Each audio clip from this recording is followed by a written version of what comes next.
Support for the show comes from Carolina Forward, a nonpartisan organization dedicated to building a more equitable, democratic, and prosperous North Carolina. You can learn more about their vision and values at carolinaforward.org. North Carolina State Highway Patrol. What cigarette do you smoke, Doctor? A contributing factor to our juvenile delinquency of today. Rock and roll has got to go. And welcome back to the Hometown Holler. I'm Daniel Ayers. And I'm Quinn Ray.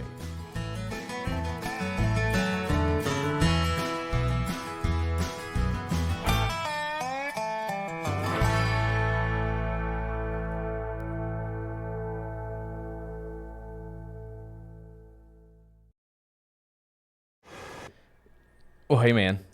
Got to talk about the Olympics. I don't know when this is going out, but that's an evergreen topic apparently. Yeah, I mean, I guess I always get to say, hey, man, and I'm always wanting you to prompt into the banter. And you happen to say, hey, man, while the Olympics are in full swing. And have you been watching the Olympics? I have been watching the Olympics. We have a Peacock, so we have been able to catch up and watch it. And Kristen is a big enthusiast of the gymnastics, and she's really gotten the girls into watching it and stuff. Dude, the gymnastics are wild. So you can go on YouTube, and you can see, like, what people were doing for the gold medal in, like, 1950 or 60. Mm-hmm. And it is just a completely, like, the advancements that have been made. I don't know what it is, if it's the training, if the athletes are just eating a different diet, but it's like going from the Model T to, like, a Ferrari. Oh, 100%. Even, I mean, this isn't gymnastics, but I saw today, too, where so they just had the 100-meter men's sprint, right? Yeah, mm-hmm. And the slowest one ran a 9.91. That's just insane. And Jesse Owens ran it and won it in 88 with a 9.92.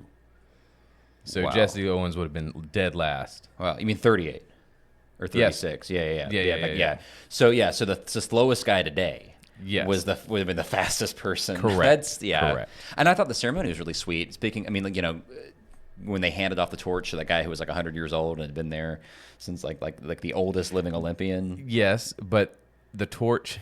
This is switching it from that. Okay, yeah. Snoop carrying the torch. Yeah, that was awesome. They totally knew it looked like a joint. Yeah. They knew what they were doing with giving it to him and him walking, and I'm surprised he didn't embrace it just a little He's been bit the more. best part of the whole thing. I mean, you saw some of the Olympics, Beth, right? Well, yes. I've been watching a lot of the Olympics. And Snoop's been great. I'm always looking for the Snoop-Martha meetup. Mm-hmm. And was not disappointed. Yep. Yeah. No, he's a highlight for sure. So I watched the entire opening ceremony start to finish, and the best parts were like when they would cut, you know, from this really dramatic, sentimental scene. You know, it's like a tableau of French history, and they'd be like, "Snoop, how's it going by the river?" And he'd be like, "Man, it's just groovy like a drive-in movie," and that was just Last beautiful. Supper. Yeah. Oh my. Okay. So Nope. Yeah, the Last Supper. Jesus. We're moving. We got somebody awesome in here today, right? Well, I have a question first, though. Yeah. Since you're a historian, I need to know your thoughts on Marie Antoinette. I have a friend who's an avid historian, especially as it relates to women's history and the royals, and she was very upset at that depiction. Yeah, I mean, I think she's a really tragic figure, Marie Antoinette. I think she just doesn't get love from anybody. You know, she was a child bride, right? And she was essentially a hostage for most of her life. You know, she was from Austria originally, and even though she was the Queen of France, the French people never really accepted her as one of their own. I mean, this is a whole other podcast episode, but I personally view Marie Antoinette sympathetically, I guess is the way to say, as I would any person. I just thought that shit looked cool. Yeah, I mean, it did look cool. The but pyrotechnics, it was neat. Yeah. But I had to put that out there for shout out to you, Shannon. She was very upset because she too, I think, sees her as a very sympathetic figure and a victim in a lot of ways. So yeah, definitely. No, we should definitely have. Sorry, we just brought the banter way serious. No, we can bring it right back out of that place. I'm any opportunity to talk history, I'm like taking that rabbit hole. Oh, he goes quick for it. So before we took the bait there. Yes. Yeah, absolutely. All right, so today, folks, we are speaking with, you've already heard her right now, Beth Helfrich, candidate for North Carolina House District 98. Where is that? Stick around and you will find out. It could very well be your district. You may live there and not know. So that will be the big reveal. Which district is District 98? Okay.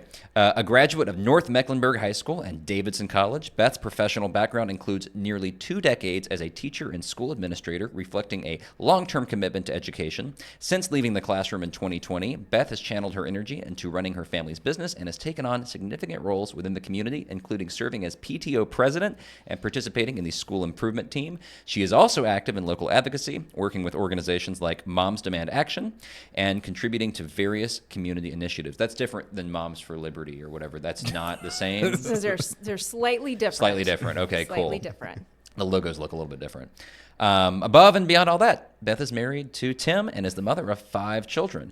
Today we'll be finding out what she drinks in the morning and where we can buy some, because that's a full plate. Well, that shout out to the family business you referenced, which I do not run. I do have my own writing business, but the family business is Summit Coffee, headquartered in the heart of Davidson, North Carolina, and that is what keeps me going every single day. That you literally Literally getting high on coffee. your own supply. Yes. Like that's Summit Coffee. Awesome. Shout out to Summit. Today, Beth sits down with the Holler to talk about why she's running for North Carolina House District 98, why her race matters, and how she maintains her sanity as a working mother on the campaign trail. Beth, welcome to the Hometown Holler.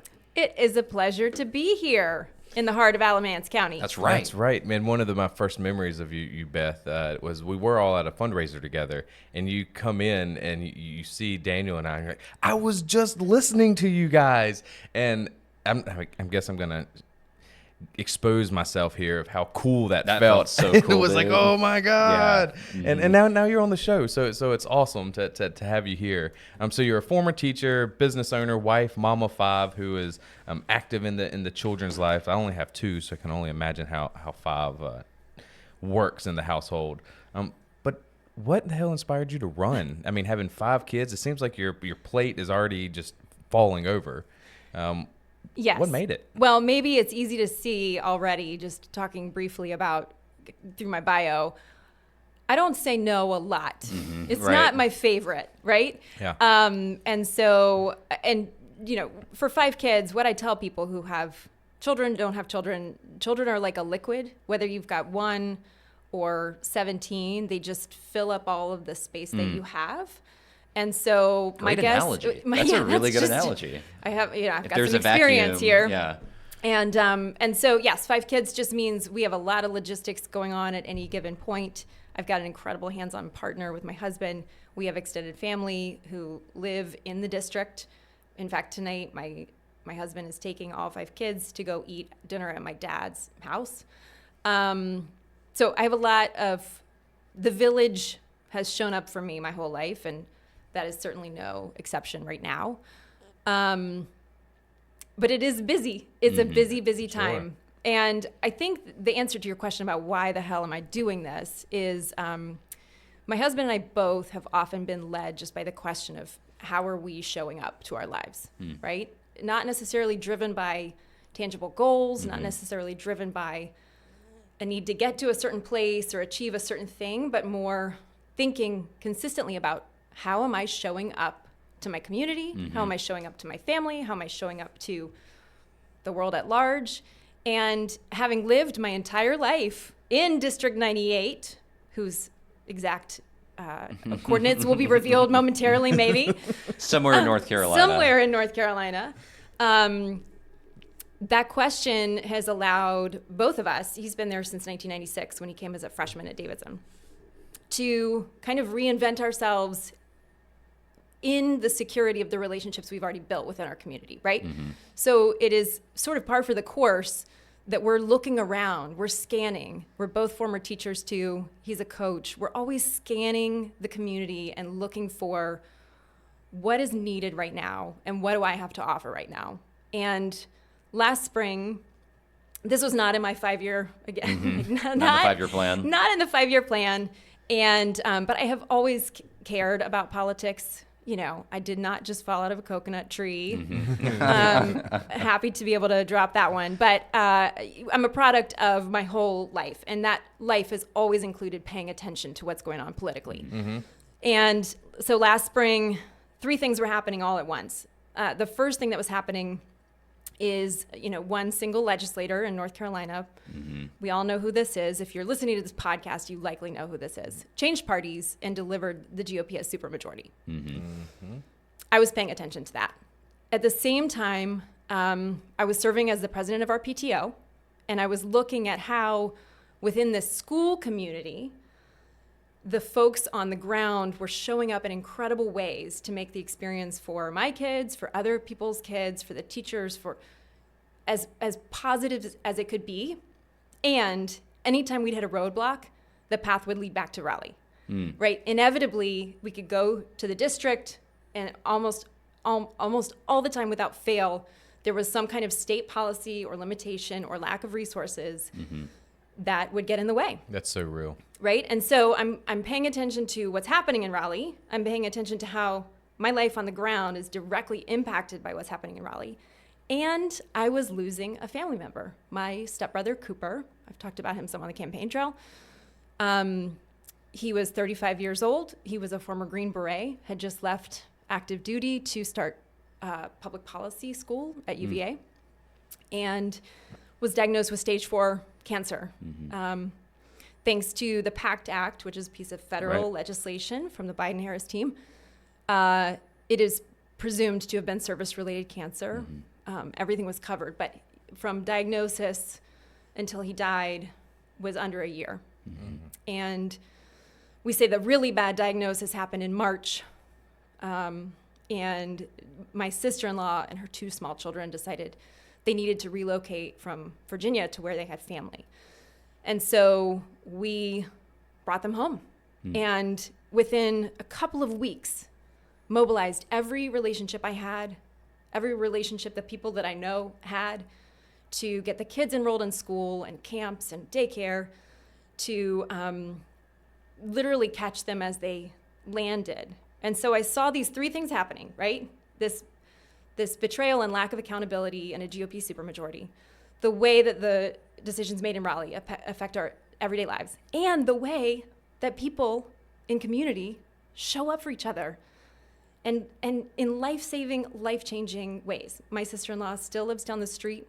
My niece and nephew are a part of our daily lives now. They've embedded themselves in our community, and she has said they moved more than a dozen times in the military, and she's never experienced something like what happened when they relocated. Wow. And part of that is like when people are in crisis, people show up in really profound ways. But I think for me, I just saw this incredible chasm between who I believe us to be at our best, the values I think most people have, regardless of political affiliation, and the kind of support that we need to be able to do that, to take care of each other, and the politics, the deceit, the backroom power plays, and the lack of accountability in Raleigh. And it all came to a head on the abortion vote, the vote to override Governor Cooper's veto. And the next morning, I felt so powerless, and also recognized that our power is truly in our connectedness in our community. And so I was like, what can I do about this? I can flip the seat. It's a Republican-held seat. It is always very close. I have roots in this community. I know this community. I know I'm capable of doing this work. And so I literally cold called Anderson Clayton. Hey, you don't know me. I was like, she answered the phone. I did not think she was going to answer. Way to pick up the phone, Anderson. So for the listeners who may be outside of North Carolina or just getting into North Carolina politics, Anderson Clayton is the chair of the North Carolina Democratic Party. And if you didn't catch the bit earlier about the, if you're unfamiliar with the one representative that switched parties and created the supermajority, just Google Tricia Cotham, and that's all you need to do. You said her name. Yeah, I mean, it'll take you to the New York Times and CNN. I mean, it made national headlines. Yeah, you will learn a lot really fast. That one decision was catastrophic for North Carolina. So were you just really drinking your Summit coffee and you just, you know what, F it, I'm doing it, husband, we're going. Not Tim. quite. I called Anderson. She picks up the phone. I say, I didn't think you were going to answer the phone. She said, my phone has been ringing off the hook all morning. I mean, press had been calling her. She was driving. Again, more context on Anderson. She is an organizer by nature and by trade. And so she has been just crisscrossing the state, right? So she was logically in her car, but also answering questions from reporters. And I said, I'm not the press. I am a 42-year-old woman. I'm not the press. I'm depressed. I am pulling my hair out. I'm drinking my coffee. No, I said I'm a 42-year-old mom in Davidson, North Carolina, and I don't know what it looks like. I don't know exactly how this is going to play out, but I am reporting for duty. Whatever I can do to flip this seat and break, it takes one to create the supermajority. It takes one to break the supermajority. I said, whatever I can do, consider me. I'm reporting for duty, and I'm bringing everybody I know with me. And it took a little while to shake out. Christy Clark, who formerly held the seat, decided she was going to try to run for it again, but ultimately decided at the end of the summer to pivot and was elected as Huntersville mayor last fall.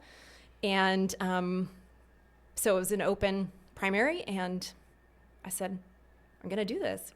I'm going to do it. Nuts. Yeah, I mean, well, especially not facing an incumbent, that really changes the political That's calculus. right. It's an open seat because the incumbent, John Bradford, had decided to run for state treasurer. He then pivoted to run for Congress in a different district. He came in third in that primary. Wow. Womp womp. That was pretty good. Womp womp. One thing you said that it was really resonated with me. Quinn and I, we've lived in this county our whole lives. Like, this is home for us. And I feel like in our society, we really push people to leave home and go somewhere else and, like, seek your fortune, right? Move to the big city. That's a really big cultural narrative or kind of myth that we have is, like, you're raised in the small town or whatever, but then you get the hell out and you go to where the real action is, right? Where decisions are actually made. And I feel like that is such that's just such a hollow. I'm not saying. It works for some people. It works for some people, but I just feel like for some people, it's reinventing the wheel, right? I mean, at least for me, and I think you would agree with this, like Beth, when we grow up in these communities, especially communities like Alamance County, or where you're from down south of us, keep secrets. Keeping it. I'm trying to respect the classification of District 98. You build all these lovely relationships with people. Whether it's, I'm thinking here in Alamance County, whether it was my barber, Kenneth Wood, he cut my hair till he was 100 years old. My piano teacher, Miss Sarah House, who lives right down the street from here. These are relationships that you may not talk to folks every single day, but there's a lot to be said for just living in a place where, like, I need somebody to watch my dog. Or I need to talk to somebody who understood what I was like when I was 7 years old. Those are things that are just on a human level really important. Well, and then you realize the power of community, just like in your story. Like, you were able to call the troops and make it happen and witness the power of organizing that you had, which, right. I mean, as a local candidate and whose campaign, that's a great feeling, knowing that I can make phone calls and I'm going to have 15 people at least ready to go pound the pavement with me or something. Well, absolutely. I mean, I think, there's always kind of the mundane thing of, like, I need somebody to do me this solid or just somebody to hang out with. But, like, in a moment of crisis or in a moment where it's time to go all in, it's great to have that reserve army of folks who know you and you don't have to explain yourself. You don't have to knock on the door and say, hey, you've never met me, but you've got folks who know what you're about and are willing to go the extra mile for you. So that's super cool. And I think that is such an endorsement of just, like, go home and nurture those relationships. And you weren't a candidate or anything before, never did anything. I mean, you voted, you worked in advocacy, but first-time candidate. First-time candidate. Going for a House seat. Yep. Well, as a first-time candidate, what are some things that you find that you have found surprising? I'm sure there's, like, you could write a whole book. I feel like every time we talk to a candidate who's a first-time candidate or somebody who's running on a higher level, they went from a district office to a statewide office, there's just a plethora of things that you're like, I didn't know this would be an issue, or I'd never thought of it this way. So what are some of those for you? Well, I have a bit of an analogy. Okay. Which, and this is in part because I've experienced it many times. And because you're a teacher. Because the teachers love a good analogy. Yes, we do. Sometimes I have multiple analogies ready to pull in because, different kids, different learners. Right. I'll never forget teaching Colin Black about sonnets and the turn in, like, a traditional sonnet. There's a section called the turn. And as soon as he realized it was like golf, he was like, "Oh, I got this. There's a turn in golf too. When you finish 9 holes, that's the turn." I was like, "Yes, done. That works. You got it." So it's a lot like pregnancy. It is. I cannot relate. I mean, you all might not be able to relate to this, but here's what I'll say. So the first thing I'll say is when people ask, "How's it going?" they don't really want all of the nitty-gritty details. That's okay. Yeah, gotcha. They don't really want to know the whole full honest truth about how it's going, right? Because there are parts of this that are uncomfortable. Yeah, there really are parts that are glamorous. confusing. You kind of feel like you're supposed to be in control of it or in charge of it, but there are all these other factors that are shaping it. There's not a wizard behind the curtain in electoral politics. Everybody's figuring it out as they go. There are absolutely resources and strategists and people who want your money. Yes, and who have lots of advice and who, know a thing or two about what matters and what doesn't matter, let's say. And every single race is different. You know, my district is different than all of the other 119 House districts in the state. There are some that are demographically maybe sort of similar, but it's a different place. Yeah. And it's different folks. And I'm a different candidate, and my opponent is a different candidate. And so there's, and I say this as someone who has been pregnant, literally pregnant 7 times. I've had 5 healthy births. I have some experience in this field. Every single time was different. And a lot of it at the end of the day, just with those experiences and with this one now too, it's just listening to trusting myself, trusting my own capacity, trusting that there is support there no matter what happens along the way, and trusting the process. And so really, what it comes down to, I have an incredible team. I have an incredible campaign manager who happens to be from Alamance County. That's right. Shout out to the Kennett family. Emma Kennett is my stellar campaign manager.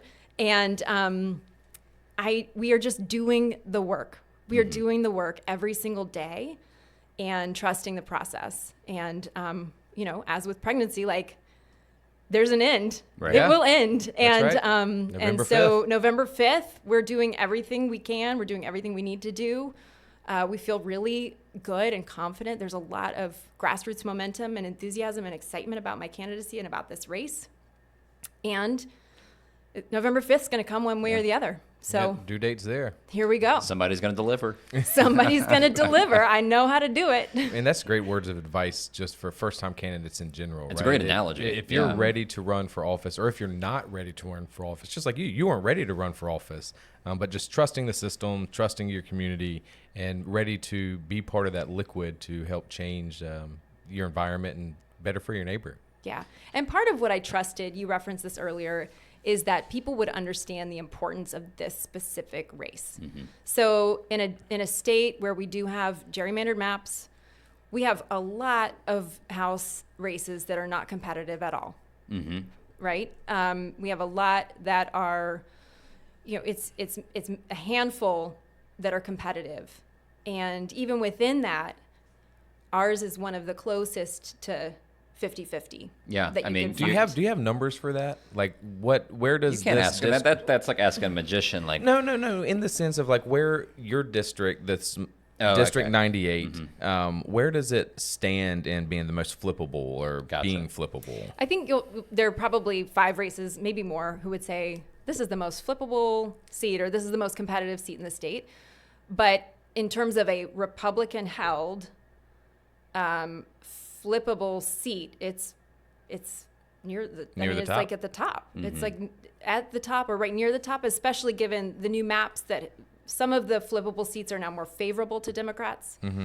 Mine is it's a total toss-up. And to me, that is so exciting. And it's so exciting for the voters in my district because I can tell them at the door, this race will come down to a few hundred votes. So if for the nerds out there that follow politics, what would they label your district as? Like an R1? They would say, I think I've seen R+1, I've seen R+2, but it's also a rapidly changing district. So, we just ran numbers in the number of new voters in the district couple thousand new voters. That'll change an election. Right? Quickly, yeah. You know, if Davidson College students register in the district, it's like it's a game of margins, like most things in North Carolina politics. And so that's why it's so exciting, because it feels like work that really matters. And I'm not saying it doesn't matter to run when you can't win. That actually really matters a lot, because what you're doing is... Shout out Katie Barr. Yep, shout out to Kate Barr. And other, they have a special name for them. The candidates who are in these highly gerrymandered districts, I can't remember what they're called, like champion candidates or something. That matters too, because they are building infrastructure. They're reaching voters who aren't necessarily hearing a different vision. And they're also helping hold the incumbents accountable, for sure. That all matters. Democracy. Right, so making democracy possible. That's really. right. Yeah. But in a seat like this, where, you know, where it statistically is even, it feels very empowering to let folks know how important their vote is. So let's say you get elected, right, and you go to Raleigh and you represent District 98, which, as we've probably now disclosed and folks have deduced, is Davidson College, you know, down. I mean, is it the whole county? Like, how is it? Oh no, we're in Mecklenburg County, so we got a lot of districts. Okay. Yes. It kind of looks like a Pac-Man coming down when I look at it. It's sort of if you just. Like, I'm looking up at your Ninja Turtles on the shelf. If Leo took his sword and hacked off the north end of the county at exit 23, I got everything north of that. Okay. But I wish I knew what episode this was, and this was the first one to reference my Ninja Turtles, and that is awesome. Yeah, it's been, well, I'd say it's been 8 months of the Hometown Holler, and nobody has said anything about your Ninja Turtles. And God, thank you. This is a moment for Quinn. You have found your person. Yes. I'm a fan. I'm shocked that somebody mentioned my Guilford Courthouse flag before they mentioned the Ninja Turtles. That's what's shocking to me. Shout out again to Natasha Marcus's awesome campaign manager. So what's your win number? Yeah. What's my win number? I'm looking at Emma. It's 27,648. That's I was gonna say it's like between 27 and 28,000, but she just gave it specifically 27,648. So follow up. What is a win number? So a win number is like a lottery. It's right? like your magic number to statistically win the race. So you take the voters in the district and you divide them in half and you add 1. And that's your what win you number? need. Is that easy? That's the win number. I could do that. You could do that math. The math. Yeah, the math. You can do that math even as a historian. That's right. So let's say you do get elected, right? And you go to Raleigh, you're representing District 98. What are the priorities that you are going to bring with you legislatively? You know, what are you going to what's important to you as a candidate and then as a representative if elected? That's a great question. So I have 2 answers for you. So one is like, what are my policy priorities? What do I care? What do I really want to go up there and fight for? Our public schools, 100%. So any needles we can move, any like trucks we can move, we have got to do better by our public school system. We've got to heavily invest. We've got to pay our teachers more. We've got to make sure that every school community has a full-fledged support staff. We've got to invest in school infrastructure and buildings. You know, we haven't had a state bond on school buildings in... It's been a minute. It's been, I think, almost 30 years. Yeah. Wow. It's been since the 90s. Now in Mecklenburg County, we just passed a big countywide bond on facilities, but we've got some ground to cover. We've got some catching up to do in terms of our investment in public education. I'm also really passionate about care, like the way that we are, through policy, making it easier for people to care for their families. So childcare, for example, or paid leave, or, I think that as a woman and as a mom who's running, and there are several others who are running this year, which is very cool. Some of them are first-time candidates who, like I was, just got to the point where they're like, I'm going to do everything I can to introduce legislation and introduce just the idea that government is a lever that we can pull to help people feel supported, especially when they're caring for each other or their communities. So I care a lot about that. Sorry to use that word. so many times. No, I really like that. That was very matters. interesting to me that you just said care. Yeah, because it's like a whole sector of policy. I really dig it. Instead of Yeah. just saying early child care or health care, but just care in general, empathy. You know, Yeah. I'm a fan. People deserve to know that the folks who are representing them and making decisions at this level care about them, and also even in the ways that they're not directly experiencing them or in conversation with them, that they're also advocating for policies that help people feel cared for.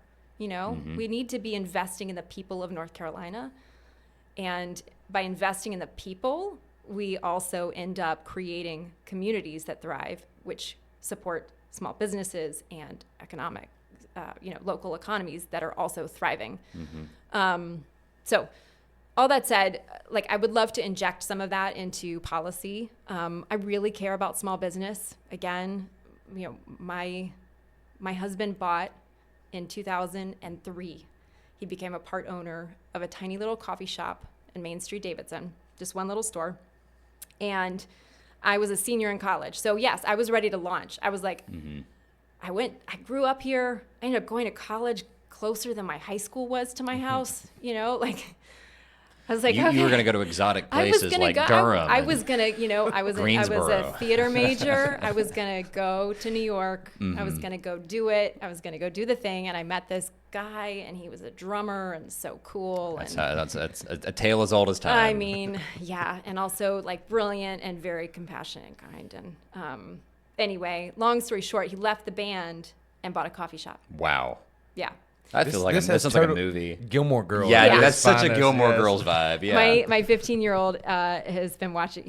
She's watched Gilmore Girls, and we have lots of. She's always like, "Oh my God, Davidson's so Stars Hollow, Mom." It totally is. Davidson, this is a bit of a tangent, but Davidson is as close to Stars Hollow as North Carolina has. I'm so mad at that because I use Gilmore Girls and Stars Hollow. I sit on the town of Elon Council, and I'm like, this is how we need to do our Halloween, and this is how we need to do. I want it so bad. I think Davidson kind of has it. I'm not listening to that It's got a blasphemy little- right But now, do y'all guys. It's got a have little a magic. do y'all have a Kirk? Just kind of a quirky native who shows up to events and does interpretive dance. I'm gonna. Kirk was always my favorite character. I'm gonna protect confidentiality Gotcha, okay. here. So and there may or not may not name be. names, Gotcha. but I can think of several Kirks Wonderful. in our community. Wonderful. And also, I don't want to give too much credit to Davidson because I went to high school in Huntersville. Cornelius is right down the street. My dad lives in Cornelius. Like, they each have their own ethos and heartbeats. They have different histories. They don't have the quaint college town vibe. They don't have as much red brick, which is everywhere. But just the whole north end of Mecklenburg County does have this very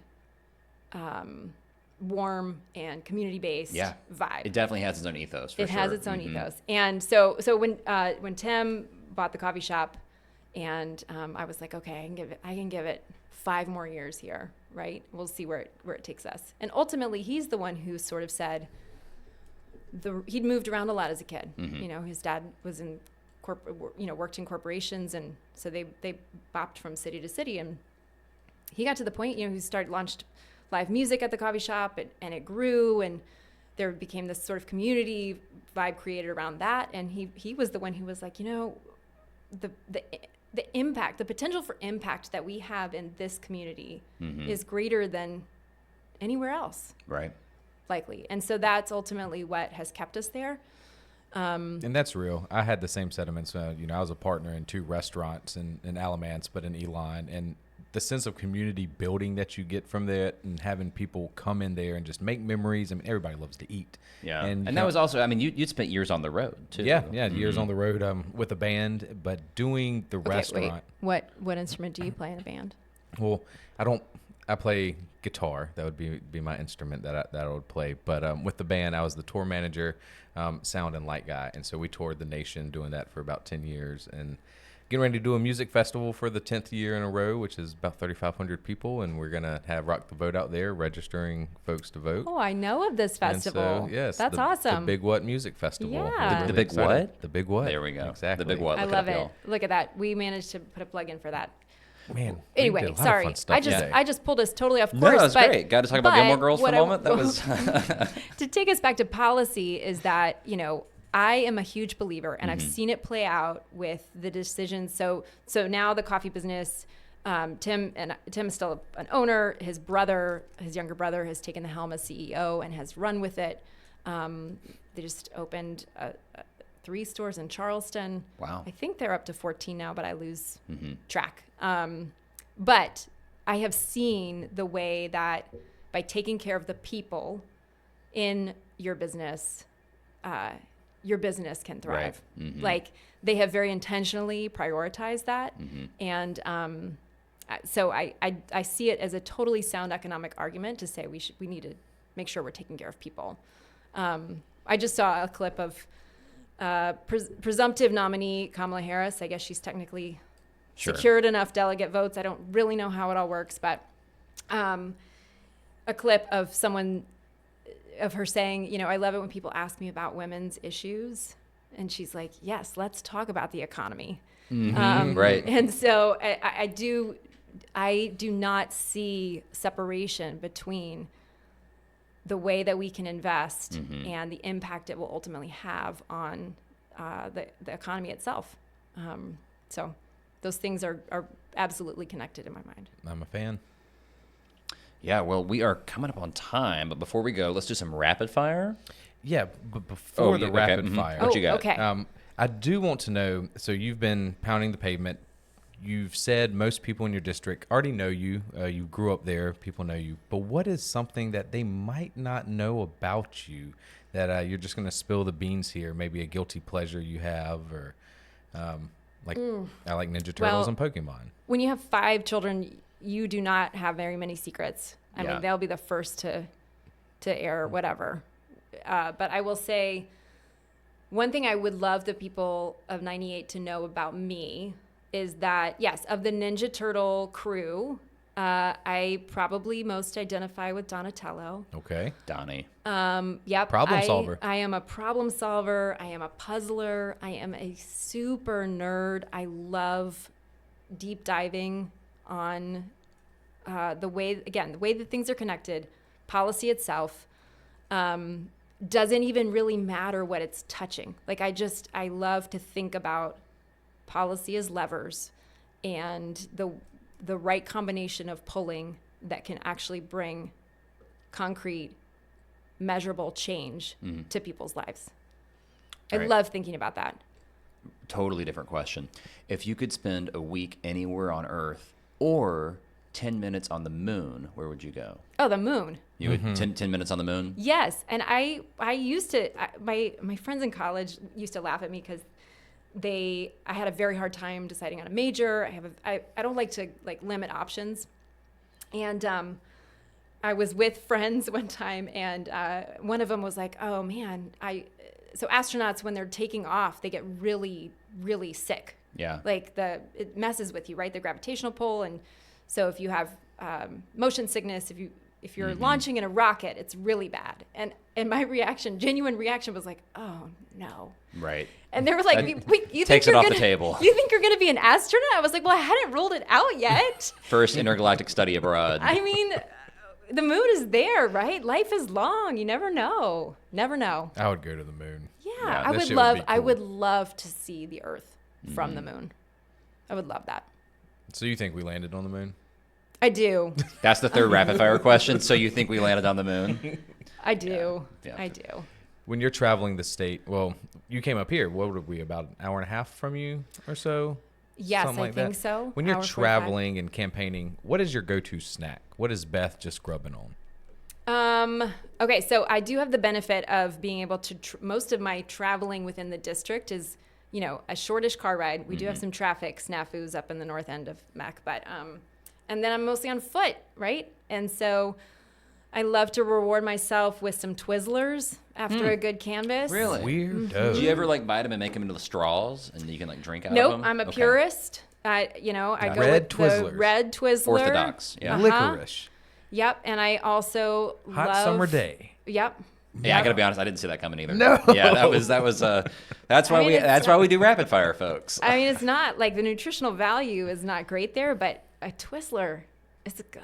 Oh, yeah, It's and you good. just said you reward yourself with it. I was gonna say, if that Yeah. is how you choose to live your life, this is America. Yeah. That is honestly, that's It's that. Wow. It's, peanut M&Ms. I'm a big fan. Yep. Yeah, those are And good. then I those. can pound Acceptable. chips and guacamole.